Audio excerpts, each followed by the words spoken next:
My point is, I can't win over there because I don't play. I don't participate. Like, you can't buy me, not because I'm not for sale. You can't buy me because I'm not in the store.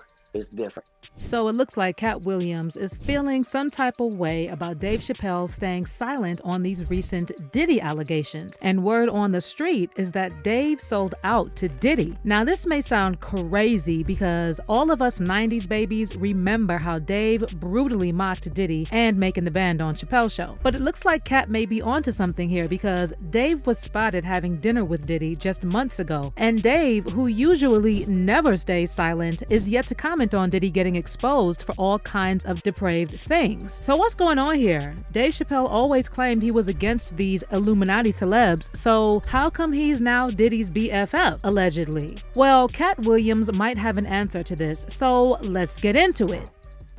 It was just to hold people accountable that weren't being held accountable, you know? So in all jobs, there's some accountability.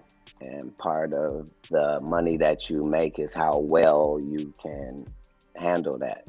Like, they can't give you a football contract that says you're not going to pull something. So who here remembers Dave Chappelle's 2004 sketch where he parodied Diddy's show Making the Band? Y'all not working like a team? I got to shut the studio down, yo. All right, the only way I open the studio up now, y'all got to walk uptown to the Bronx and get breast milk from a Cambodian immigrant. Man, that skit was so brilliantly written and executed that you didn't even need to be familiar with or know anything about the context behind the parody. Dave used to be on Diddy's case, and all his jokes about Puff were straight comedy gold. So naturally, after Cassie's lawsuit, fans were dying to hear what Dave had to say about Diddy and all the skeletons that have been spilling out of his closet for these past few weeks. One user on X said, "Can't wait to hear what Dave Chappelle has to say about this Diddy thing." And someone else added, "Dave Chappelle is going to have a field day with this Diddy stuff, man." And then another reason why everyone was waiting on Dave to speak out on Diddy's situation is because Dave is always vocal about the dark side of Hollywood and all the messed up things going on behind the scenes. Back in the early 2000s, Dave famously walked away from a $50 million contract from Comedy Central. And when he later appeared on the Oprah show, he explained he didn't walk away from the money, but from all the other things that come with that level of fame and wealth. I'm glad you're here. Everybody wants to know, why'd you walk away from $50 million? Well, I wasn't walking away from the money. Yeah. I was walking away from the circumstances Uh-huh. that were coming with the newfound plateau. And I've heard the stories of what happens, and I've seen these kinds of things play out in front of me. Okay. When you say you heard the stories, what do you mean? What stories? I mean, you see before, look, Mariah Carey made a $100 million deal, and 3 months later, she's all of a sudden mysteriously crazy. Or Martin Lawrence punches through, and he's waving a gun on the street screaming, "They're trying to kill me." Yeah. Yeah, we hear those stories. And it always happens around the time in their career where it seems as though they're crossing over the next plateau. Yeah. Would you say you lost your mind, sort of? No. Dave claimed he had no interest in getting to those highest circles in Hollywood because when you have that much money, people have a vested interest in controlling you. And we've seen this play out in real time with Diddy's situation because it's become clear that Diddy has people who are even higher above him who have been protecting him from criminal investigation all these years, most likely because they are also involved in those same criminal activities. That's why Kanye brought up Diddy when he talked about how all these celebs are blackmailed and controlled by people more powerful than they are. You know what I'm saying? And this truth is gonna be heard. Y'all can't send none of y'all Meek Mills, y'all Puffies, y'all Lil Boozies, none of these names, none of these people that have to listen to y'all because they have legal. I never nobody, right? I'm the that never killed nobody, right? But that means I can say whatever I want and not go to jail. Now, when Kanye made waves last year with his comments about Hollywood, Dave was very quick to address it, and most of his SNL monologue was about Kanye. Dave also expressed many times in the past that the industry higher-ups, the same people Diddy allegedly works for, tried to control him and blackball his career. He even once implied that in order to achieve those upper levels of fame and success, you have to get down on your knees for the people who control the industry, literally. When I took 12 years off and you put me right back on top when I came back, I couldn't thank you enough. You have kept me free. I have not had to do what so many of my colleagues have to do because of you. I have no idea what it tastes like. And I think we've all heard those rumors about Diddy and Clive Davis. The story already took a turn that I was not expecting. So Clive Davis is over Arista, which is over Diddy's Bad Boy records. Now, rumor has it, allegedly, Diddy got on his knees for Clive Davis in 1994, and that's how Bad Boy Records came about.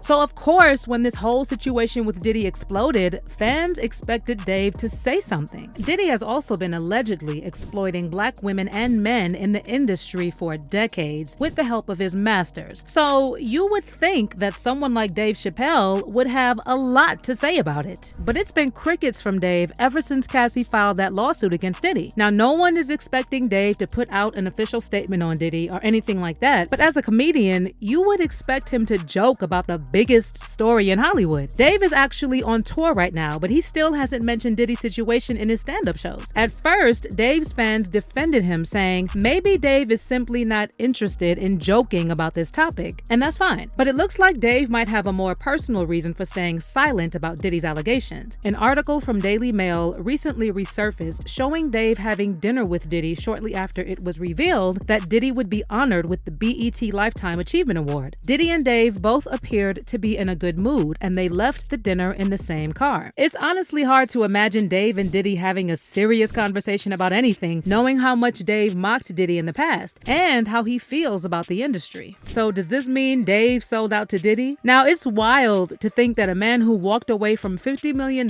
would sell himself to someone like Diddy, but it looks like a lot of people think that's exactly what's happening. One fan said, "For someone who turned down $50 million on principle, Dave Chappelle is doing his best to sell out hard enough to get every single one of those dollars back." And another person added, "I knew things were getting weird when Dave Chappelle had Elon Musk come up onto the stage." This fan was referencing an incident from December 2022 when Dave invited Elon Musk to join him on stage in San Francisco, only for Elon to get violently booed by the crowd. And word on the street is that Katt Williams feels the exact same way as these fans about Dave Chappelle. And he's been allegedly telling his inner circle that Dave is a sellout who wasn't able to resist the pressure of the industry. An interview with Katt recently surfaced where he explained why people never see him hanging out with all these billionaires and mainstream celebrities. And Katt said that's because, unlike other comedians, he wasn't for sale. It had to be a choice 20 years ago that I'm not going to wear makeup or get Botox, even though I know them things will make me look better, but I don't really want to look better. What I want the Katt Williams that you see in the movie. I want that to be the same dude you see at the gas station. That's what I was trying to do. My fans think like, oh, he's been blackballed. Yes, but not he. I heard a comedian say, yeah, but you see, Katt Williams ain't selling soap or diapers or none of that, because they think like I've been blackballed and I'm not. I don't do sponsorships or endorsements because I'm blackballed. But the truth is, in 20 years, I never been on a commercial audition in my life. Like, I never let my tour get sponsored when I was broke or now. Like, I don't take free clothes. Like, I dress myself. Like, I don't have a stylist. Like, my point is, I can't win over there because I don't play. I don't participate. Like, you can't buy me, not because I'm not for sale. You can't buy me because I'm not in the store. To be clear, Katt didn't name any names here, but fans are now saying this can definitely apply to Dave Chappelle, given that he went from turning down $50 million and escaping to Africa to hanging out with the likes of Diddy and Elon Musk for probably much less than $50 million. But do you agree with all these people calling Dave Chappelle a sellout? If not, why do you think he's hanging out with Diddy all of a sudden? Let me know what y'all think in the comments, and then check out this next video.